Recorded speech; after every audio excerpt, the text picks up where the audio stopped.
So this is going to be an interactive workshop. So I'm going to be doing, the first half is going to be me kind of presenting on a couple of topics that I've been doing some research on the last couple of years. And then and then we're going to go into some group participation, so you guys can volunteer to kind of interact with me and the crowd and kind of work on these goals that you just created. And then the last portion of it is going to be an interactive workshop where you're going to divide into groups. So, and then at the very end, there's going to be a quick survey. If you don't have to participate, I'll just be posting the link up there. And if you compete or if you participate in the survey, I'll be doing a random drawing at the end for a prize. It's a Morocco. No, I'm just kidding. This is a Post-it dispenser with like pen holders, and it's a paperweight. It's like everything you ever wanted in one. So I do not. I should be sponsored by them or something, right? Okay, let's see if my mouse works real quick. Awesome. Okay, so hopefully you're all in the right room. If you're looking to become the Scrum Master of your own life and learn how you can apply agile software development principles into your daily life, whether that's doing the dishes or it's long-term career goals like becoming the president, you are in the right room. And this is slow. There we go. Okay, so right here you can see this bottom of the screen is going to be the progress of the talk. So we're going to start out with the intro, we're going to go into the problem, we're going to be talking about Wolf of Wall Street, Jordan Belfort, and how he sets goals and achieves them and how he teaches people to do that. Then we're going to be talking about agile principles and methodologies. Then we're going to be applying it, like I had mentioned, we're going to be doing a workshop, and then finally the conclusion. Okay, so what you learn, you're gonna learn how I scratched my own itch to reach my goals faster in 2019. I haven't achieved all of them yet because some of them are like annual goals or monthly goals. So I have been setting goals for myself since 2016. So it's been 2016, 17, 18, and 19. So 4 years of setting goals. And as I've progressed, I've always tried to improve the way I set these goals to help me achieve them better, faster. So this presentation is going to be about how what I've learned throughout those 4 years. Whoops, well, you're going to learn the rest, whatever. So my name is Dick Polipnik. I'm the Chief Growth Officer of a small consulting company called Online Growth Systems. So what I like to say is we're a full stack digital agency. So we do everything from website development to minor software, video production, social media, you name it. I'm also the host of an online community called Online Growth Systems. So what we do is we host events once in a while. There's some people in here who have been to a couple. We create blogs, we create videos, we have a newsletter, we have a VIP section where we have guests on our podcasts that give like a 1 to 2 minute 2.0 level material that only the VIP section gets access to. So it's a really thriving community. So that's mine. Okay, so what is the problem that all of you, I'm assuming, have? Otherwise you wouldn't be in here. Did you know that 80% of people who set a New Year's resolution have already lost it or have stopped trying to achieve that resolution by May 1st? Or not May 1st, February 1st. February 1st. Within 1 month, 80% of people stopped trying to get for that goal that they set them for themselves only a month earlier. So you can see up here, there are productivity masters. There are people who set goals for themselves and not just achieve them, but exceed them. Elon Musk has started PayPal, SpaceX. He was one of the leading investors in Tesla, and he eventually became the CEO, helping the founding team. So he's achieved several multi-billion-dollar companies, Solar City. So how can somebody like Elon Musk do so much in a few years that some of us will never even touch in an entire lifetime? Oh, my wallet. Little sticky reminders for me. So in 2017, a year after I started doing goals, I wrote down my goals on a piece of paper. This is just a little sample into how the progress has gone.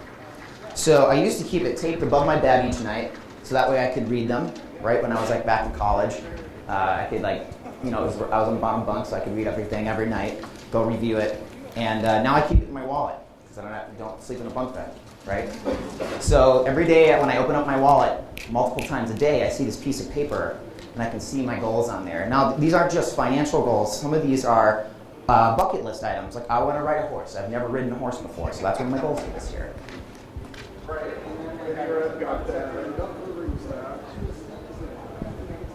And there we go.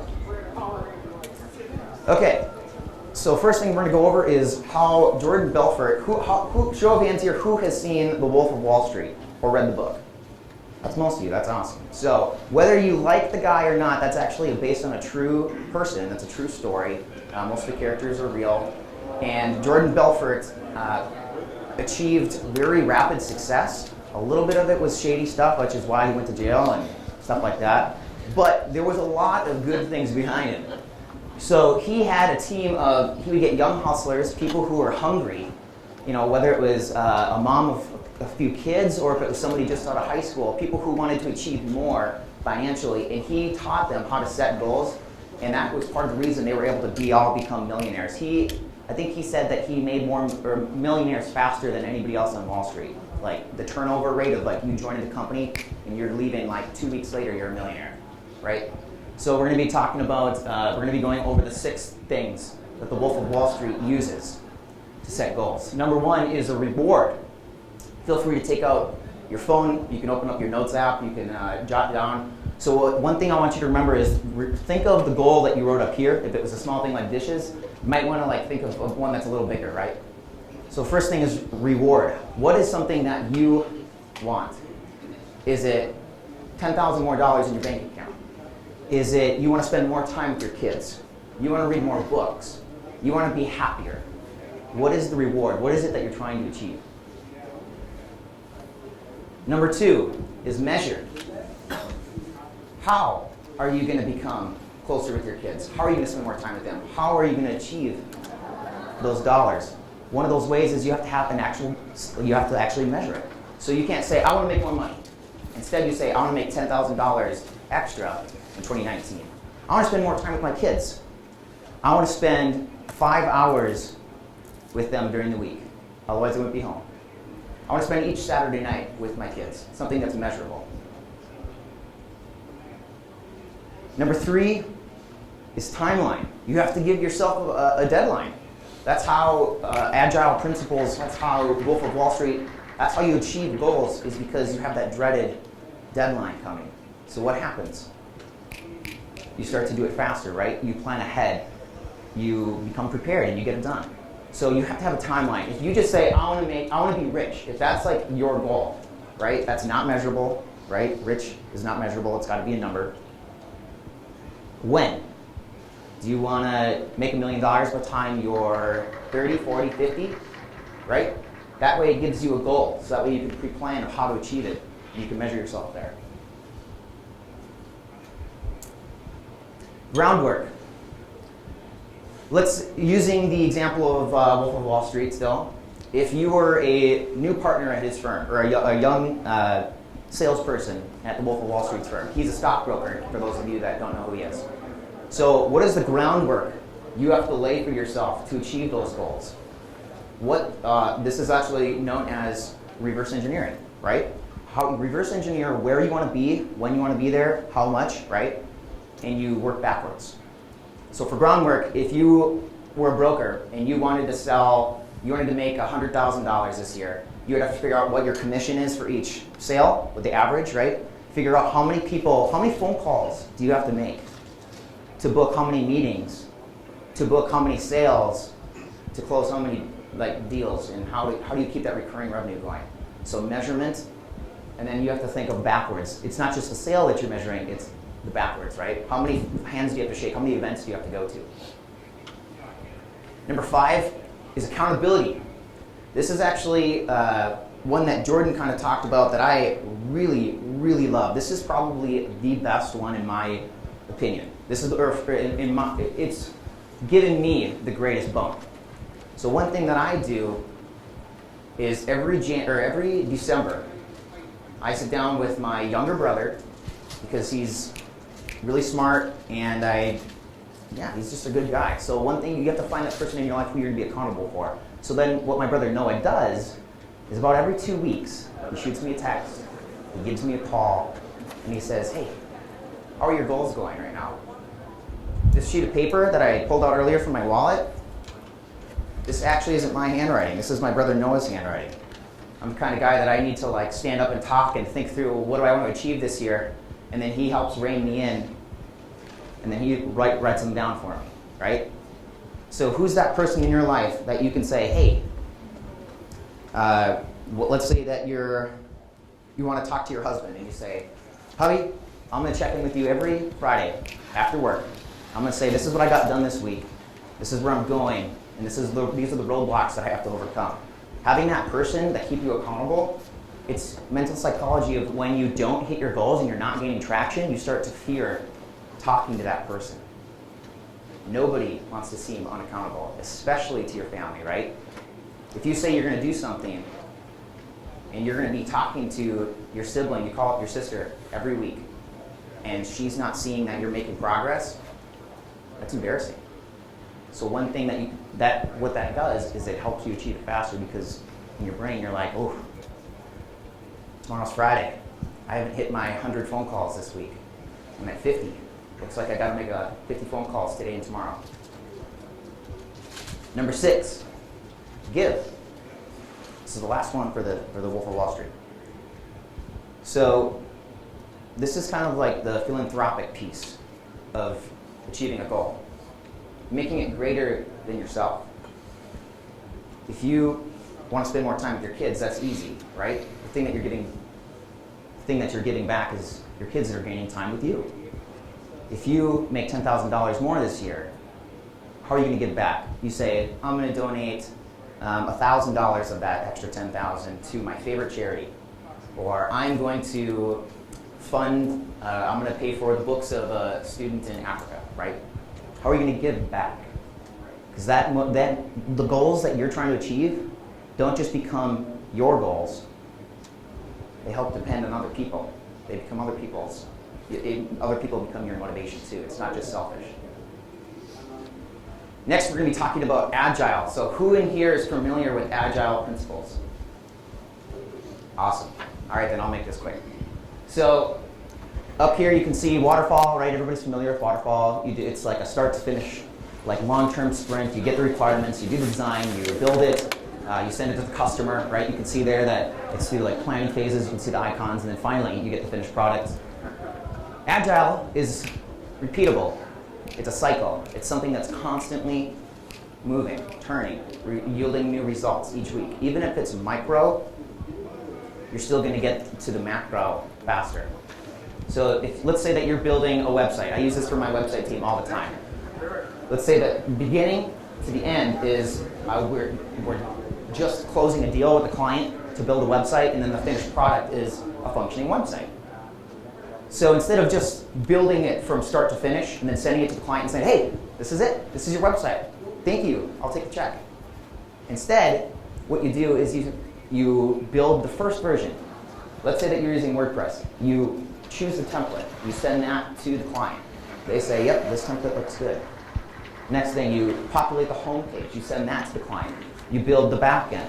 You implement whatever. You slowly, as you're iterating the product and making it better and better, you're sending it to the client, you're sending it to users, you're getting feedback immediately. One of the biggest things in Agile principles is taking feedback and making rapid adjustments. So who here is familiar with the Agile principle Kanban? Awesome.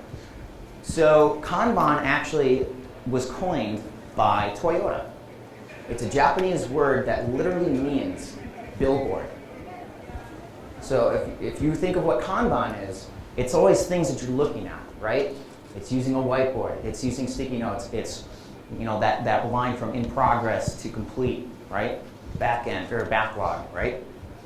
So Kanban was coined by Toyota because they were making millions of cars, and nobody knew what the progress was.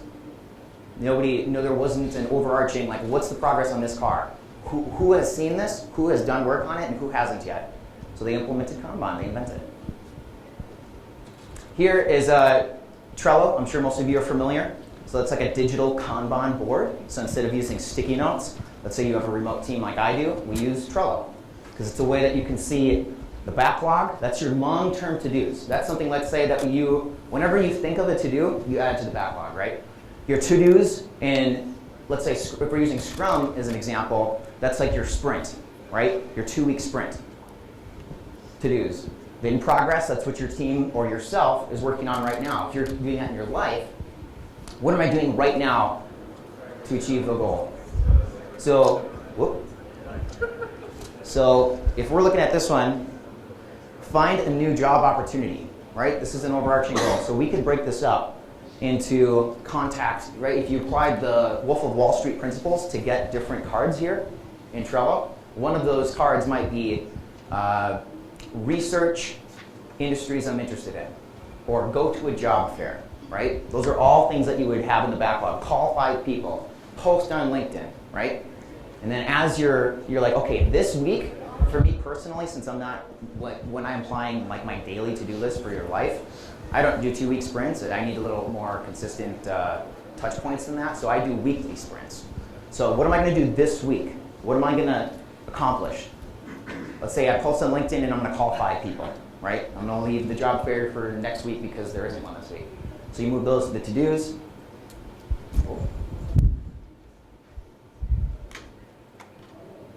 And then obviously in progress, and then when you're done, it's complete. So here's the workflow. You create the backlog. You put the ones that you want to do this week or during the sprint in your to-dos. And one of the key things here is if you ever think of a new thing during your sprint and you're like, oh, I should do this. This sounds like a great idea. Never ever put it in your to-dos unless it's something like, oh, taxes are due tomorrow. I haven't done that yet, right? Then you could drag sort taxes over to do. But other than that, you always want to put it in the backlog. So that way you're keeping yourself accountable to the accountability thing from Wolf of Wall Street, right? Of what you're going to do. Otherwise you're going to overload yourself. So here you can see we've got a backlog of all of our to-dos. We've put some and said, okay, this is what we're going to do this week. We're going to do our dishes. We're going to schedule our dentist appointment. So then, okay, what are we working on right now? It just drags over to the in progress. And then when it's complete, you notice how you try to keep the in progress thing, the in progress column, as clean as possible. Because if you've got 100 things on your desk, you're going to lose productivity, you're going to get disorganized, you're going to become more stressed, anxiety, right? I was dealing with anxiety 2 years ago because at age of, no, that was 3 years ago now, or whatever. So when I was 19 years old, I was diagnosed with full-fledged kidney failure. I was on dialysis. It's like a machine that cleans out my blood so I don't die. I had to go there 3 times a week. It was like serious stuff. It was me and a bunch of 80-year-olds. Okay. I forgot where I was going with that. That's okay. Anxiety. Thank you. So how did I avoid anxiety of like, oh my God, like that's a big deal for somebody who's 19, right? So keeping a clear mind, keeping your clear desk, having your to-dos clean and organized, not overwhelming yourself is going to reduce that anxiety. Thank you. Yep.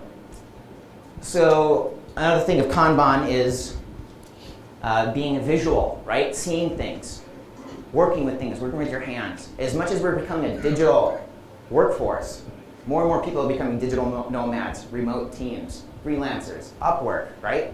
The world is slowly evolving to, pretty soon we're all going to be wearing VR headsets for meetings, and you'll never have contact with your entire team, right? Unless you're working at Toyota, that doesn't matter because robots are going to build this anyway, right? So, but there is scientific, well, I mean, you guys, I don't need to quote that stuff, like, you know that, like, you like to see progress. You like to feel it, touch it, right? If you're building a house, and let's say that you're living in Minnesota, or you're living here in the Twin Cities and you're building a cabin in Duluth.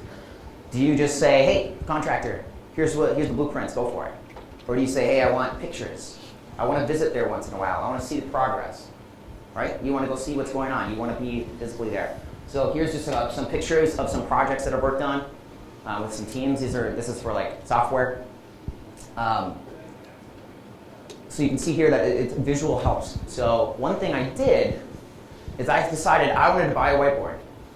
As much as I have a remote team for myself, for my own life, I wanted that ability to draw things out, to think it through. And it's one thing to write it on paper, it's another to see it in like big picture. So I messaged a bunch of people on Facebook. I said, hey, if you're willing to sell it for $20, I can come pick it up today. Now this is I wanted a cabinet whiteboard so I could close it when I had company over, right? I like to host things. And I wanted to open it up so that way during my work time when I'm working from home, I can feel like I'm in the environment, right? So those whiteboards usually go for $500 used. That's on Craigslist and Facebook. So I messaged a bunch of people, and they said, no, sorry, that's too low. Some people I didn't even respond to, tried different tactics, sending them a picture of the $20 bill, right? And one said yes. So I got a $500 whiteboard because I figured what I did is I applied that to my Trello board because I didn't have the whiteboard at the time, obviously. So what I did is I said, okay, I want to buy a whiteboard. How can I break that down using the Wolf of Wall Street stuff? I'm gonna research it on what's the average price point. Then I'm gonna reach out to people on Craigslist and Facebook, message a bunch of people. Then, so what I did is tested a bunch of things, and I figured if I want one whiteboard for $20, marked down from 500, I assumed I would have to contact 50 people. I contacted 5 before one said yes, right? So part of that is just doing the process of doing the Wolf of Wall Street goals is going to help you achieve it. Even you might be totally wrong, but it's that productivity piece, right? So one said yes, and not only did I get it for $20, they drove 45 minutes to my apartment to drop it off. Right? It was great. So this is me when I first got it. Pretty pumped. Came with cork boards or tack boards on the sides. Came with a couple markers. They gave me. They came with a eraser and little cleaner, like fluids and stuff. Right? It was like, holy cow! Like that's $20 worth of just little knickknacks there. So I was pretty excited to have my maintenance guy come help me install it because that thing is like 200 pounds. It was a beast. Then I thought, okay, got to get some supplies. How can I make this better? I just don't want a whiteboard. Let's see if I can I want to use Kanban like a physical Trello board. So what I did is I went on Amazon, found some cheap tacks. I bought some note cards, cut them up. I bought some new markers because the other ones were scented and I was getting an allergic reaction. And here's a kind of fun story is I got the box, opened it up, and for some reason when I got it, the box was taped up around. Like I was like, okay, did somebody like steal my tacks? Like that's weird. Like you can get those for like $1, right? And I opened it up and that's because they like fell everywhere. So here's another cool little thing that I implemented right away is I took one of the Post-it notes, I cut it into an arrow, and then I used a magnet. You can see that little magnet there, that silver thing. And that way I could figure out, because I didn't have the Post-it notes at the time, or the postcards at the time, I thought, how am I going to know which one I'm working on? Because I want to immediately look at the board and know what I'm doing right now, because I didn't have an in-progress thing. So I just created a little arrow magnet. So here's what it looked like when I was done putting up the tacks. So you can see there in the top left, there's a little bit cut off of the backlog. Then I had my to-dos, or my sprint, right, what's going on. Then I have my in-progress column, my complete column, and then I created for myself a follow-up column. So if I wanted to touch base with somebody again, I had already done it, it was in progress, completed, but I wanted to do it again, recycle it, right? That's that agile principle, right? You're constantly cycling things. And then I did a limbo if I'm like waiting to hear back from somebody, or I sent a proposal and I'm waiting for them, right? It's in somebody else's ball for it. So you have to customize it to your own needs. So here are a couple other things that I slowly improved on over time. I outlined the note cards with black marker for the ones that are being recycled. If it wasn't outlined in black, I knew it was a one-time thing, and I could throw it away when I was done. If it was something that was recycled, you can see that left column in the follow-up, right? So some of those are weekly tasks, right? My daily stand-up was on the bottom in yellow. I outlined it in black because I knew those were ones that I was going to be recycling through. And then I also took a conference tag, like those little name tags from a conference. I cut it in half, cut off the name tag piece, cut that in half, and then I tacked it with black tacks between the columns so it's all about saving those 2 seconds. Something that's similar to Agile software is Agile manufacturing. Has anybody ever heard of Lean? Okay, less people. So lean is, imagine taking agile principles and putting it into manufacturing. So one of my friends owns a manufacturing plant, and he does daily stand-ups with his entire team, right? It's like 50 people who like work on machines, 50 machinists. They have the daily stand-up, and one of them said, well, I thought of this idea that would save us 5 seconds every day, but if there's 50 of us, there's 50 people saving 5 seconds every day for 365 days a year. How much dollars is that worth? How much are you paying the people, right? There's actual physical savings there. So this is what I learned throughout the first few months of me doing Kanban and Scrum in my own life. So week 1, during my retrospective, so at the end, of my weekly sprint, I would do a retrospective. I would write, what went well, what didn't go well, what could I improve on, and then I tried to record what went well, or what I could improve on, so that way I could actually implement it the next week. First thing is I really had to be accountable for myself to practice my daily stand-ups, because I realized that the days that I didn't do it versus the days that I did do it, I got way better results. I was focused the next day, or for the day if I did it in the morning, and it just yielded, it was much better towards hitting my goals. I needed to drink more water. Use my limbo column more often. I had created the limbo column after necessity, after I thought, where am I going to put this card if it's complete? Like, I'm done with my end, but I'm waiting to hear back from somebody before it's really done. So I created the limbo column. Get my stressful tasks done first. This is another thing to reduce the anxiety, reduce stress, right? So if on Monday, you pick the biggest boulder on your to-do list, the biggest, most intimidating thing.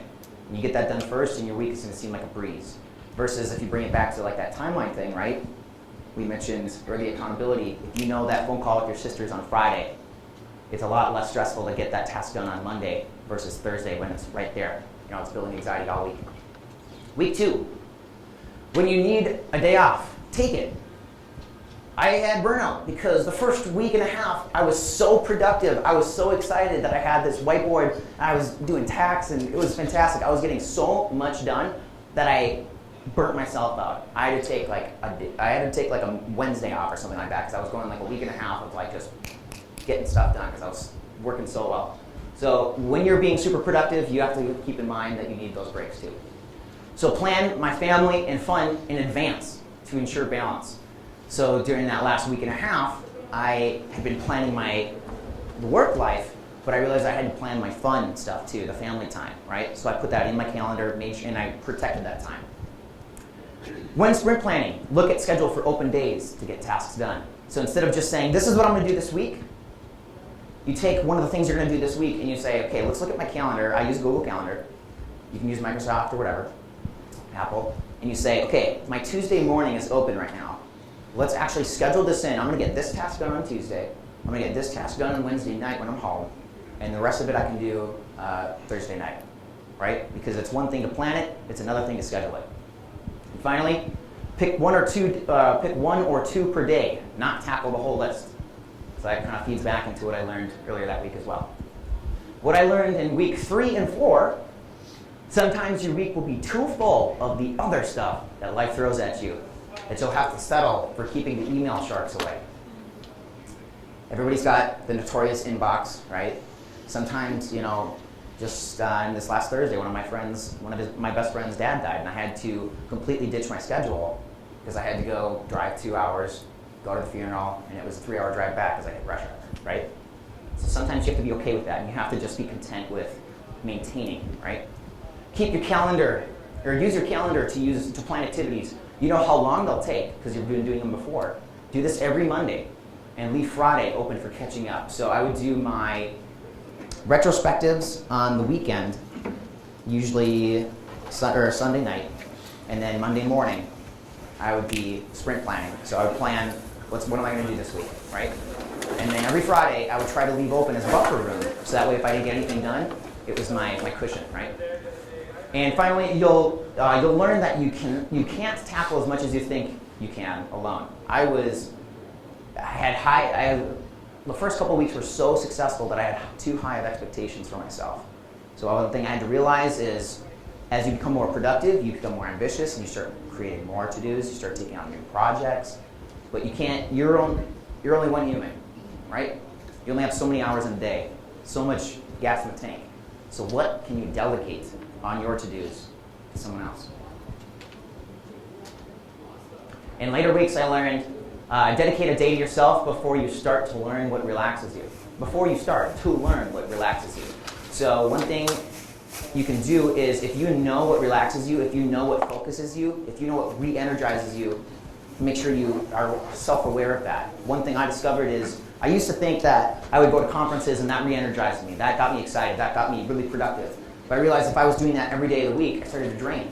So I found out I've never played video games in my life, but one of my brothers had played a game called StarCraft with myself here with me, and I really enjoyed it. So I found out that if I play like an hour of that every 2 days or something, it just fuels me up, gives me a mental break, and it's really fun. So know yourself. Have a CEO day. This is something that was inspired by Evan Carmichael. How many of you have heard of Evan Carmichael? Sweet. 3 people. 4 people. So Evan Carmichael is a YouTuber. He's got like 1.8 million subscribers, something like that. He sold a company when he was like 22 years old for several $1 million. So one thing he does is he always reserves, I think it's Friday, for CEO Day. Those are hiring people, firing people, making partnerships, traveling to see your largest client, right? The things that you wouldn't normally do on the day-to-days, those are the things that you have to reserve that time. It's kind of like, how many of you have heard the saying, work on your business, not just in it, right? Okay, so for those of you that haven't heard of it, if you think about it, for business owners, they work on, or in their business, right? They're selling cupcakes, they're doing laundry, they're cooking up meals, right? If you own a restaurant. So that's working in your business. Working on your business is where you step back from the kitchen. You step back from the accounting desk. And you say, what can I do long-term, big vision, to advance where I'm going? Now you do this personally. Instead of just doing dishes, you think, how can I do dishes better? How can I do it faster, right? Oh, and always give yourself 12 hours to make a decision. Sometimes I found out that I would get excited about stuff and I would say yes right away, and I would set myself better for long term if I gave myself time. I always rule.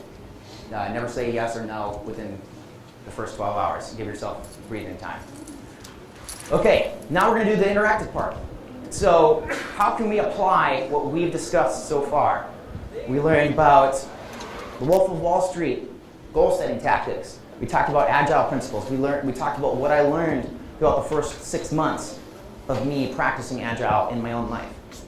So I'll just do an example here, or let's do another example. So build out garage. Is this yours, right? So when you say build out, like build it from scratch, or like you want to like finish it, or you want to improve it, what do you mean? Build out all the cabinets. Okay, build out cabinets. So do you mind me using, for example? Do you mind participating? Sure. Sweet. So how can you apply any of the Wolf of Wall Street tactics towards this goal? I think the biggest thing is working backwards and figure out what it's supposed to look Right. Having the end in mind, right? Right.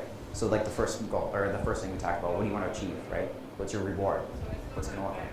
How about measurement? How can you measure this goal? as far as timelines. Mm-hmm. Set realistic timelines for Sure. So set timelines, right? So if you want to get it done this summer, you've got yourself a 3-month timeline. And then you can break it apart. Let's say I want to get the cabinets built in June, June. I want to get them stained and varnished in July, and I want to get them installed in August, right? How about accountability? Your wife.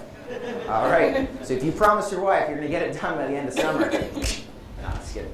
So how about giving? How can you give back with this goal? well, I mean, it's mainly what I want to use for the garage for. Sure. The tools in it, all of that. And it works. Sure. So what do you work on? Okay, cars, do you like to build woodworking? Do you tinker? Okay, so one thing you could say is after I've got my whole workshop built out, I'm going to build a dresser for someone in need, right? That's one thing you can do to give back, because then you're thinking, okay, this garage is dependent on that family in need, right? Okay, who else just a show of hands or somebody, I'll pick a random person who wants to tell me what their sticky note was and how you can apply it. I'm just going to pick a random one again. Yep. Mine was about installing a seat on the canoe. Okay. Installing a seat on the canoe. So how can you apply the Wolf of Wall Street tactics or agile principles to applying the seat in the canoe? I think I could break it down. Sure. Okay.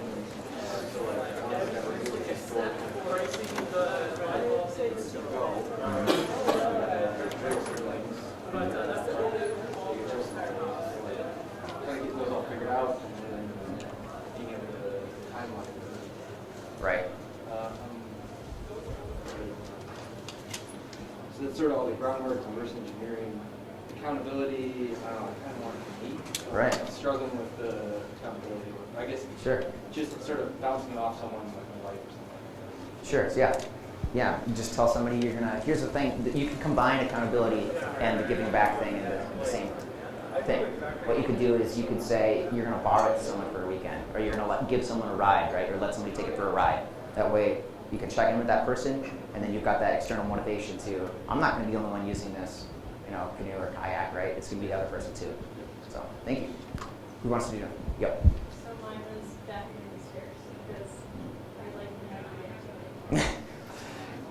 Yeah, vacuuming the stairs. That's like cleaning the cupboards, right? It's like once a year, Yeah. Okay, so how can you apply what we've learned so far? So one of the things you said was whenever I think of like vacuums, I'm like, oh, I should clean that and that and that and that, and then I'm doing it house. Mhm. So instead of doing that schedule time, like this is the one that you do. Yeah. Don't take on the whole list. Just take on Mhm. a bit. Right. Yeah. Tackle the one or two big rocks, right? Instead of the whole list. I like that. How can you apply? How do you apply accountability with that? It's hard. I mean, really, it's probably just like saying like this is what I'm gonna do, Sure. and then putting out there. Right. Yeah. So I've actually used vacuuming as one of my things that I use on my Kanban board, and I combined accountability, giving back, and timeline into the same by using this by getting one thing done. What I did is I scheduled a poker party at my house on a Friday. It was Thursday. So I sent out a text. I got 10 people to say, yeah, I'll be there. And my house was pigsty. So I had a timeline. I made myself a timeline, forced myself to have a timeline, instead of like, well, nobody's going to visit me for a month unless I invite them, right? So I gave myself a timeline. I gave back. I'm not going to be the only one enjoying my house, right? Accountability. 10 people know that they're coming, and part of that expectation is that my house is going to be clean, right? So that's one thing that you can think of is post something, right? My mom, she has an annual Christmas party. The house, I grew up in a family of 8 people. House was a pigsty 364 days of the year, right? 365, Christmas it's clean, right? Who wants to do another one? I was to get the dishes washed, and the thing for the agile, I don't think I realized I have a double sink, so Yeah. it's like 2 basins. You have one be to do, one in progress, and then the dish rack. I like this. We've got a pro in the room. That's like a great idea. So like I actually do something similar. Is I have a pile, right, of I would say the to-dos, right? I have one sink that's the in progress, and then the complete, right? That's brilliant. I really like that. Who wants to do one more? So up there to organize, then outline some sort of collection. Okay. He's bored and has no choice from God. Okay. And I mean, there's some in his room, there's some, I know there's a huge amount in the living room, and then there's scattered throughout the house.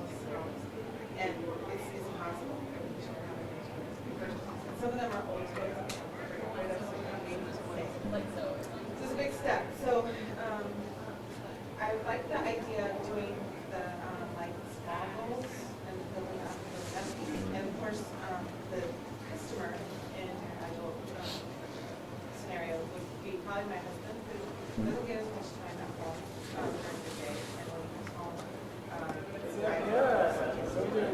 they all have to do the time. So it's very strict. So you can't do it. So it has to be okay. So I'm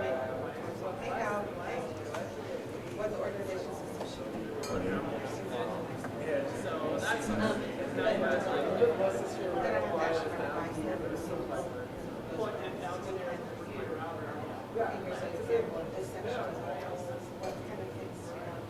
Right.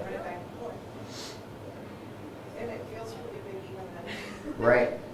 But eventually I think, because I don't do meetings, like I said, and I get 3 days a week, since it's hard to, so I should be able to break down my goals better. Yeah, definitely. As a side note, complimentary, not replacements. Yeah. What are your feelings on David Allen? David Allen, I'm not familiar with. Sorry. I'll look him up. Okay. But so back to that example, one thing that you could consider is instead of separating by, I'm a visual person, so I also separate by room.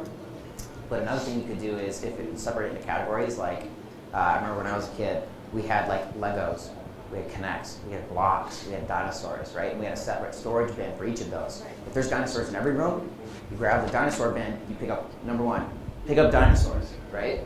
And separate the categories instead of just room. That's another thing you could do. How can you give yourself a timeline? Well, I mean, like I said, it kind of fits into my schedule, some built-in time when it's not home. That's, kind of anti-tornado time. Mhm. So at least during that time, things are getting good. Right. So I could say like, on Monday, I would like to have, like 5 bins sorted out. Mhm. Organized by type, and also and out by gender. Right. 5 bins. Right. How could you give back? Well, I mean, obviously, that was the easiest one because take the toys and donate. Yeah. Sure. So here's another thing you can do is combine a couple. I love combining them. You can do the same thing over there like when I hosted a poker party, right? You combine timeline, accountability, and giving back. So what you do is you call the donation center and you say, who's a family that needs dinosaurs? Like dinosaur toys. They will find the person, or find the family that needs dinosaurs, so there's somebody expecting dinosaurs, accountability, right? You're taking care of the giving back. And you can say, I want to give it to them by this weekend, right? Tell them that I'm going to be delivering it by this weekend. Now, if you don't show up with those dinosaurs on Saturday, the donation center is going to be waiting for you, the family's going to be waiting for you, there's going to be a bunch of kids that are like, where's the dinosaurs, right? We thought there was dinosaurs, yeah. So but seriously, that's going to put so much pressure on you to like rock and roll, you know what I mean? And a week might be aggressive, right? You could say 2 weeks, right? Or you separate it into scales, call the donation center, put it in your limbo column because you're waiting for them to find family, and then put it back in progress again. We're just doing by type. Right. Right. And once it's out of the house, it's out of the house. Right? Then all you have to do is Legos and blocks, right? I got throw a suggestion. Yeah. You gotta delegate some of that. Yeah. Yes. That was one of the bullet points. Is like what you can't do everything, right? How can you delegate, right? Whether that's like Dinosaur. I mean, I love the idea of giving my kid things to do and giving chores and all, but I also want to get it done and not get myself. right. I'm just bored. So here's something you can do is how can you take what we learned today and apply it to your student, right? As you say, here's your reward. If we get rid of, for every 10 toys we get rid of, I'll take you out to eat, or we'll get rid of 10 junky toys and get one nice one, right? You give them that reward, you give them a timeline, say you need to do it this afternoon before dad gets home, right? So that way it's clean. And then you actually have the reward for him. So you can apply it not just to yourself, but delegate and then apply that stuff too, right? Bribery works. Ross. So one thing I struggle with is like switching between personal to-dos and like work to-dos. Yeah. Like, Give me an example.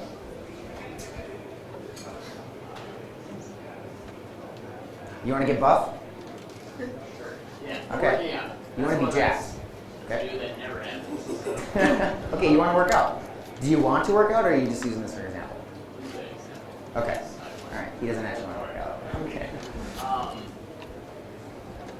Yeah, just I guess general thoughts. But we can go through it. General thoughts. Sure. Switch between personal to so I give you multiple progresses. You can have. I think it was like multiple boards. You know, Yep. work, personal, and whatever. Yep. You have like all together. You have multiple progresses. So for working out, that's hard to apply Kanban, right? But you can apply, what's something else that we learned? You can apply Wolf of Wall Street goals, right?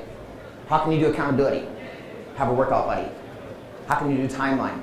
Say, I'm gonna pick you up, or you're gonna pick me up. That's even better. They pick you up. It's actually a great example because for the past winter, I was the lifting coach at high school, so I had to be there. You had to be there, yeah, to unlock the doors, facilitate. If I stopped doing that, I had not worked out. That's a great example. You're giving back, you're training other kids, you're giving yourself a timeline, you're giving a reward, right? You're measuring it. It's how often you're there, right? Maybe you can measure how much you can lift, right? But that's like checking all the boxes. That is a great example of something that 5 seconds ago you thought was difficult, right? Okay, so now we're going to divide into teams. So, is it time? Oh, 2 minutes? Dang it. Okay. Ah, crap.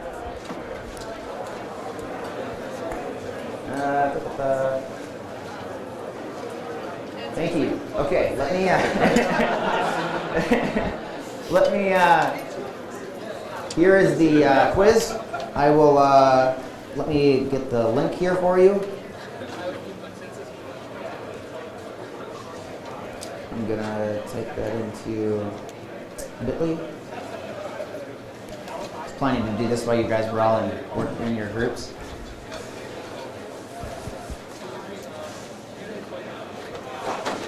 You know what? Just so you guys can get going, I'm going to tweet the link.